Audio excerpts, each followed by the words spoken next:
নমস্কাৰ বন্ধুসকল, স্বাগতম জনাইছোঁ নতুন এটা ভিডিঅ' লৈ। আৰু আজিৰ ভিডিঅ'ত আপোনালোকক জনাম ইতিমধ্যে যিসকল ব্যক্তিয়ে নেকি ভোটাৰ তালিকাত নাম উঠোৱা নাই, বৰ্তমান সম্পূৰ্ণ অনলাইন বা অফলাইন প্ৰচেছত আপোনালোকে কামখিনি কৰিব পাৰিব। ধৰি লওক আজিৰ এই ভিডিঅ'ত আপোনালোকক জনাম, আপোনালোকে যদি অনলাইনত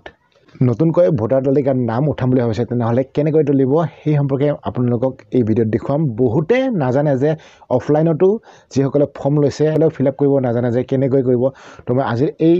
ভিডিঅ'ত আপোনালোকক দেখুৱাম যে অফলাইনতে হওক বা অনলাইনতে হওক আপোনালোকে ফৰ্ম একেখনেই হয় আৰু সেই ফৰ্মখিনি কেনেকৈ ফিল আপ কৰিব লাগিব আপোনালোকক প্ৰচেছটো দেখুৱাম। কিন্তু মই নতুনকৈ ফৰ্ম এখন ফিল আপ কৰি নিদেখাওঁ, কাৰণ কিয় মোৰ ঘৰৰ তেনেকুৱা কোনো ব্যক্তি নাই যে ভোটাৰ তালিকাত নাম উঠাবলগীয়া আছে। আজিৰ এই ভিডিঅ'ত যিসকলে নেকি ফৰ্মখন ফিল আপ কৰিব নাজানে, অনলাইনতে হওক বা অফলাইনতে হওক, তেখেতসকলৰ সুবিধাৰ কাৰণে মই এই ভিডিঅ'টো বনাইছোঁ। আপোনালোকে ভিডিঅ'টো শেষলৈকে চাই থাকিব। ফৰ্মখন ফিল আপ কৰিবলৈ হ'লে এই ৱেবছাইটটোত আহিব লাগিব আৰু ৱেবছাইটত অহাৰ আগতে আপোনালোকৰ এটা লগইন আই ডি বনাব লাগিব, যিহেতু মোৰ অলৰেডি লগইন আই ডি বনোৱা আছে। আৰু যদি আপোনালোকে লগইন আই ডি বনাব নাজানে তেনেহ'লে আপোনালোকে এইটো ভিডিঅ'ত আপোনালোকে কমেণ্ট কৰিব। নেক্সট ভিডিঅ'ত আপোনালোকক কেনেকৈ লগইন আই ডি বনাব লাগিব সম্পূৰ্ণ প্ৰচেছটো দেখুৱাম। তো মোৰ অলৰেডি লগইন আই ডি আছে। তো আপোনালোকে নতুন ৰেজিষ্ট্ৰেশ্যন কৰিবলৈ হ'লে বা ভোটাৰ তালিকাত নাম উঠাবলৈ হ'লে এই অপশ্যনটোত আপোনালোকে ক্লিক কৰিব লাগিব, অৰ্থাৎ ফৰ্ম নাম্বাৰ 6 ফিল আপ কৰিব লাগিব। তো যদি আপোনালোকে অফলাইনত কৰিব বিচাৰে তেনেহ'লে ইয়াত ডাউনলোড কৰি ল'ব পাৰে আপোনালোকে ফৰ্মখন, আৰু ডাউনলোড কৰি ল'লে আপুনি সেই ফৰ্মখন কোনোবা কম্পিউটাৰ দোকানত গৈ আপুনি প্ৰিণ্ট কৰি ল'লে অফলাইনতে আপোনালোকে ফৰ্মখন ফিল আপ কৰিব পাৰিব। এতিয়া ধৰি লওক আপোনালোকে ফৰ্মখন অনলাইনত কেনেকৈ ফিল আপ কৰিব মই দেখুৱাই আছোঁ। তো ইয়াত ক্লিক কৰি দিলোঁ নহয় জানো। ক্লিক কৰাৰ পিছত আমাৰ ওচৰত এনেকুৱা অপশ্যন আহিছে, দেখিছে নহয়। আৰু যদি আপোনালোকে এই ফৰ্মখন অসমীয়াটো কৰি ল'ব বিচাৰে তেনেহ'লে কৰি ল'ব পাৰে।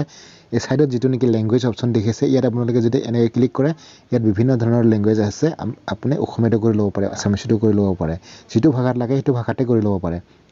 তো মই অলৰেডি ইংলিছতে থাকিব দিছোঁ। আৰু এতিয়া চাওক, ইয়াত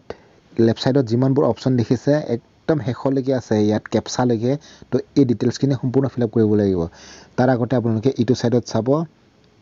ধৰি লওক ইয়াত যিটো নেকি এটা ডিটেইলছ অপশ্যন আছে। তো ইয়াত নেক্সট যেতিয়ালৈকে নোলায় তেতিয়ালৈকে এইটো এটা অপশ্যন হয়। তাৰপিছত ছেকেণ্ড অপশ্যন ABCD এনেকৈ আছে নহয়। তো ইটো ছাইডতো এনেকৈ আছে, চাওক ইয়াত A, নেক্সট অপশ্যনটোত আছে B। তো এইটো দেখিছে নহয় আপোনালোকে B, ঠিক তেনেকৈ এনেকৈ অপশ্যনটো আছে। তো এতিয়া মই দেখুৱাইছোঁ আপোনালোকক। পোনপ্ৰথমে আপোনালোকে এই ইয়াত ষ্টেটটো চিলেক্ট কৰি ল'ব লাগিব, যেনেকৈ আমাৰ অসম নহয় জানো, আছামটো চিলেক্ট কৰি ল'লোঁ। তাৰপাছত আপোনালোকৰ নিজৰ জিলাখন চিলেক্ট কৰি ল'ব লাগিব। জিলাখন যেনিবা মই এটা জিলা দি দিলোঁ, ধেমাজি দি দিলোঁ নহয় জানো। তাৰপিছত আপোনালোকৰ যিটো নেকি নাম্বাৰ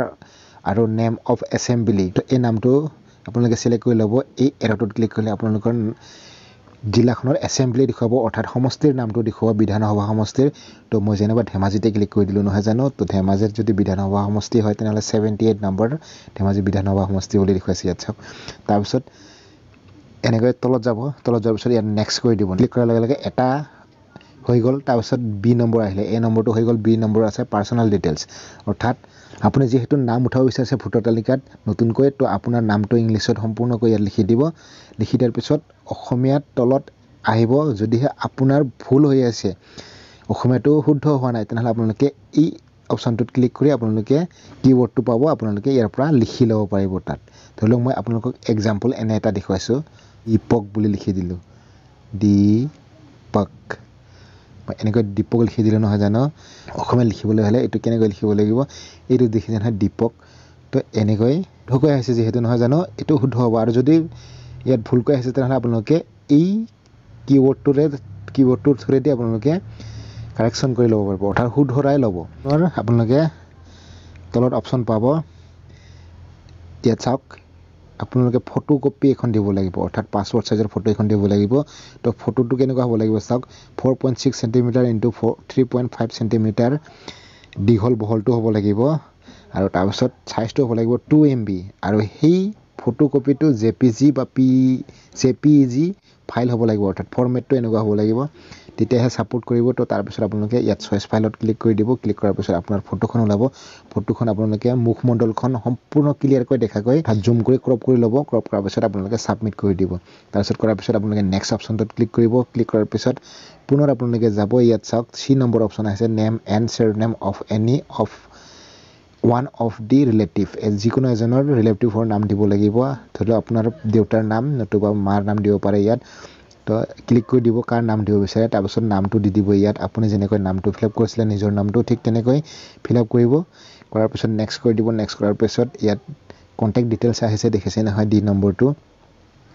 তাৰপিছত ইয়াত আপোনালোকৰ মোবাইল নাম্বাৰটো দিব যদি আপোনাৰ নিজৰ হয় সেলফ দিব আৰু যদি নিজৰ নাই মা দেউতাৰ আছে তেনেহলে ৰিলেটিভ অপচনটোত দিব তাৰপিছত আপোনালোকৰ নম্বৰটো দি মোবাইল নম্বৰটো দি ইয়াত চেন OTP কৰি দিব OTP এটা আহিব আপোনাৰ মোবাইল নম্বৰত তাৰপিছত সেই OTP টো ইয়াত ফিল আপ কৰি ভেৰিফাই কৰি দিব ভেৰিফাই কৰাৰ পিছত ইমেইল আইডি এটা দিব যদি আছে আপোনাৰ নিজৰ সেলফ দিব আৰু যদি নাই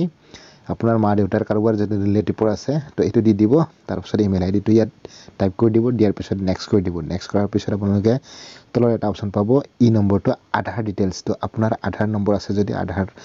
ইয়াত ওকে কৰি দিব ওপৰৰ অপচনটোত আৰু আধাৰ নাম্বাৰটো দি দিব আপোনালোকে আধাৰ নাম্বাৰটো দিয়াৰ পিছত নেক্সট কৰি দিব নেক্সট কৰাৰ পিছত ইয়াত আহিব চাওক F নম্বৰত জেন্ডাৰটো সিলেক্ট কৰি ল'ব মেল ফিমেল কি হয় এটো কৰাৰ পিছত আপোনালোকে নেক্সট কৰি দিব নেক্সট কৰাৰ পিছত ইয়াত চাওক ডেট অফ বাৰ্থ ডিটেইলছ তো আপোনাৰ জন্মৰ তাৰিখ মাহ চন হেতু সম্পূৰ্ণ ডিটেইলছটো দিব লাগিব জন্মৰ প্ৰমাণপত্ৰটো অৰ্থাৎ এছ প্ৰুফ দেখুৱাব লাগিব তো ইয়াত ডেট অফ বাৰ্থটো দি দিব আপোনালোকে তাৰ পিছত এই অপচনটোত ক্লিক কৰি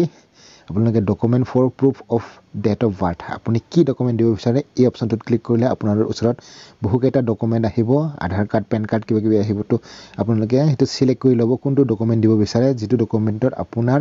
ডেট অফ বাৰ্থটো শুদ্ধ আছে তো ইয়াত শুদ্ধকৈ হেতু বহাই দিব তাৰ পিছত আপুনি সেই ডকুমেন্টটো সিলেক্ট কৰি তলত এটা অপচন পাব চয়েস ফাইল তো ইয়াত ক্লিক কৰিলে আপোনালোকৰ ডকুমেন্টটো আহিব ডকুমেন্টটো আপোনালোকে সাইজটো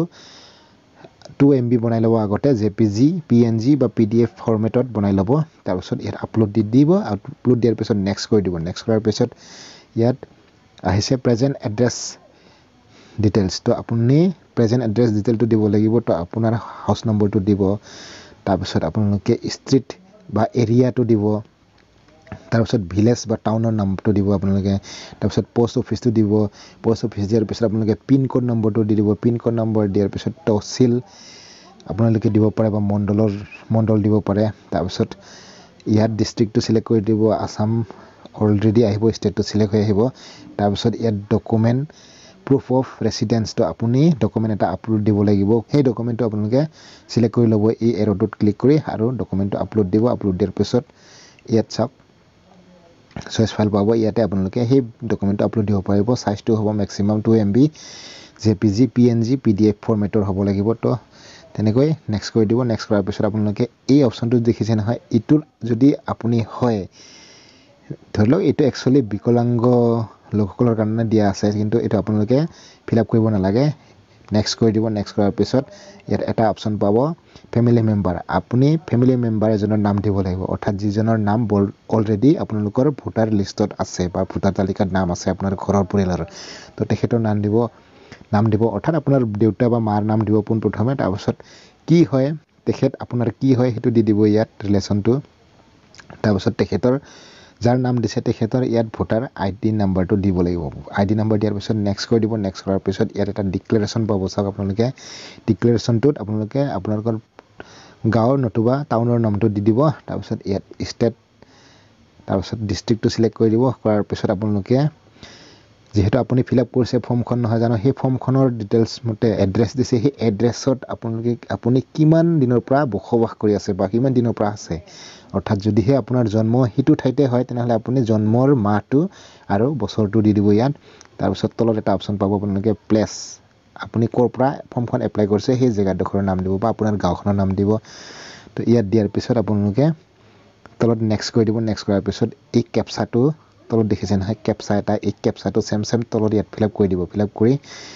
প্ৰিভিউ এণ্ড সাবমিট বুলি অপচন আছে ইয়াত ক্লিক কৰি দিব ইয়াত ক্লিক কৰাৰ লগে লগে আপোনাৰ যিখন নেকি ফৰ্ম সেইখনত কেনেকৈ ফিল আপ কৰিছে সম্পূৰ্ণ আপোনাৰ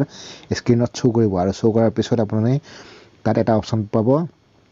তাত দুটা অপচন পাব এটা আছে কিপ এডিট আৰু এটা আছে সাবমিট তো আপোনালোকে যদি কৰবাত ভুল হৈ আছে ভালদৰে চাব যদি ভুল আছে তেনেহলে কিপ এডিট অপচনটোত ক্লিক কৰি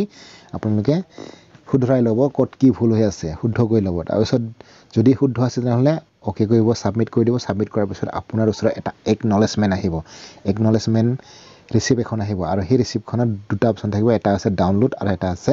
অ'কে আপোনালোকে ডাউনলোড কৰি ল'ব পাৰে নতুবা আপোনালোকে ওপৰত যিটো নেকি ৰেফাৰেঞ্চ নাম্বাৰ এটা পাব বহুত দীঘল এটা সংখ্যাৰ ৰেফাৰেঞ্চ নাম্বাৰ তো আপোনালোকে স্ক্ৰীনত দেখা পাই আছে এনেকুৱা এটা ৰেফাৰেঞ্চ নাম্বাৰ পাব মই এক্সাম্পল দেখুৱাইছোঁ আপোনালোকৰ ৰেফাৰেঞ্চ নাম্বাৰটো আৰু সেই ৰেফাৰেঞ্চ নাম্বাৰটো আপোনালোকে নোট কৰি ল'ব নতুবা কপি কৰি ল'ব ক'ৰবাত কিন্তু সেইটো আপোনাৰ হেৰুৱাব নালাগিব সেই নম্বৰটো আৰু সেই নম্বৰটো কপি কৰাৰ পিছত আপোনালোকে অ'কে কৰি দিব অ'কে কৰাৰ পিছত আপোনাৰ এই ফৰ্মখন অলৰেডি ফিল আপ হৈ যাব অৰ্থাৎ অনলাইনত আপোনাৰ যিটো নেকি ৰেজিষ্ট্ৰেশ্যন ফৰ্ম সেইখন ফিল আপ হৈ যাব আৰু তাৰপিছত যেতিয়া নেকি আপুনি সেই ফৰ্মখন কিমান দূৰলৈকে সম্পূৰ্ণ হৈছে বা কিমান দূৰলৈকে আপোনাৰ এপ্ৰুভ হৈছে তো সেয়া চাবলৈ হ'লে আপোনালোকে যিটো নেকি ৰেফাৰেঞ্চ নাম্বাৰ পাব সেই ৰেফাৰেঞ্চ নাম্বাৰটো আপোনালোকে কপি কৰি লৈছে নহয় সেই ৰেফাৰেঞ্চ নাম্বাৰটো আপোনালোকে লৈ এই যিটো নেকি অপশ্যন দেখিছে ট্ৰেক এপ্লিকেশ্যন ষ্টেটাছ ইয়াত ক্লিক কৰিব লাগিব আৰু ক্লিক কৰাৰ পিছত আপোনাৰ সেই নম্বৰটো ইয়াত ফিল আপ কৰি ল'ব ফিল আপ কৰাৰ পিছত ষ্টেটটো চিলেক্ট কৰি দিব চিলেক্ট কৰাৰ পিছত ছাবমিট কৰাৰ লগে লগে আপোনাৰ সেই ফৰ্মখন দেখুৱাব আৰু দেখুৱাৰ পিছত আপোনালোকে চাব পাৰিব যে আপোনাৰ কিমান দূৰলৈকে এপ্ৰুভ হৈছে যেতিয়ালৈকে আপোনাৰ লাষ্ট এপ্ৰুভ হ'ব সেইটো হৈছে BLO যিজন আপোনাৰ এৰিয়াৰ BLO হয় সেইজনৰ ওচৰত আহিব তেখেতে আপোনাৰ ডকুমেণ্টখিনি চাব বিচাৰিব যে আপুনি যিখিনি ডকুমেণ্ট আপলোড দিছে সেই ডকুমেণ্টখিনি সম্পূৰ্ণ শুদ্ধ হয় নে নহয় চাব বিচাৰিব যদি তেখেতে সম্পূৰ্ণ শুদ্ধ বুলি এপ্ৰুভ কৰি দিয়ে তেনেহ'লে আপোনাৰ সেই ফৰ্মখনত অৰ্থাৎ আপোনাৰ ভোটাৰ লিষ্টত আপোনাৰ পৰিয়ালৰ যিটো ভোটাৰ লিষ্ট সেই লিষ্টত আপোনাৰ নাম আহি যাব আশা কৰিছোঁ বন্ধুসকল আপোনালোকে নিশ্চয় ভিডিঅ'টো বুজি পালে নহয় জানো যদিহে ভাল পালে তেনেহ'লে লাইক কৰিব আৰু যদি চেনেলটো কৰা নাই ছাবস্ক্ৰাইব কৰিব লগতে কমেণ্ট কৰিবলৈ নাপাহৰিব কেনেকুৱা পালে ভিডিঅ'টো চাই তো বলক এটা নতুন টপিকৰ সৈতে পুনৰ লগ পাম তেতিয়ালৈকে সকলোকে জনাইছোঁ জয় অসম